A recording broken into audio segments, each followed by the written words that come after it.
আলহামদুলিল্লাহ, আমরা নোয়াখালীর মানুষ লোভী না, আল্লাহ আমাদেরকে বহুত দিয়েছে, কিন্তু বর্তমানে আমরা পরিস্থিতির শিকার। তার বাস্তব প্রমাণ এই সাংবাদিক ভাইয়ের কথাগুলো শুনলে বুঝতে পারবেন।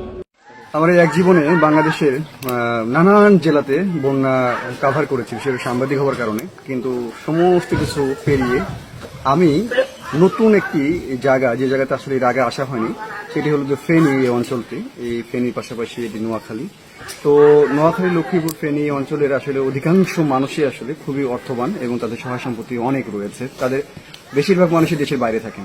ইন্টারেস্টিং ব্যাপার হলো যে আমি সারা বাংলাদেশে যে জিনিসটা দেখিনি সেটা এখানে এসে দেখেছি। সেটি হলো যে যখন আমরা ত্রাণ নিয়ে এসেছি এবং তারা তো আসলে অসহায় হয়ে পড়েছেন পরিস্থিতির কারণে, কিন্তু যখন জিজ্ঞাসা করছি যে ত্রাণ দিয়ে গেছে, হ্যাঁ দিয়ে গেছে, কি দিয়েছে, অমুক দিয়েছে, আমি বললাম যে লাগবে, আর তো ওনারা বলছেন যে না আমার লাগবে না, পানি আছে, আমাদেরকে জিজ্ঞাসা করেন, আমরা তখন পানি দিই স্পষ্টত। কিন্তু এইরকম বিষয়টি যে হাজারো মিথ্যা কথা বলছেন, 10টা ত্রাণ পাওয়ার পরে বলছে যে আমি কিচ্ছু পাইনি, এই ব্যাপারটি কিন্তু সারা বাংলাদেশে বিদ্যমান।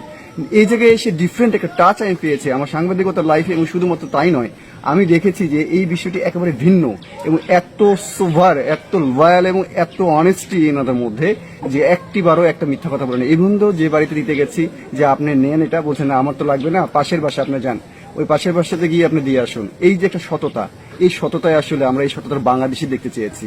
আমি খুবই অভিভূত।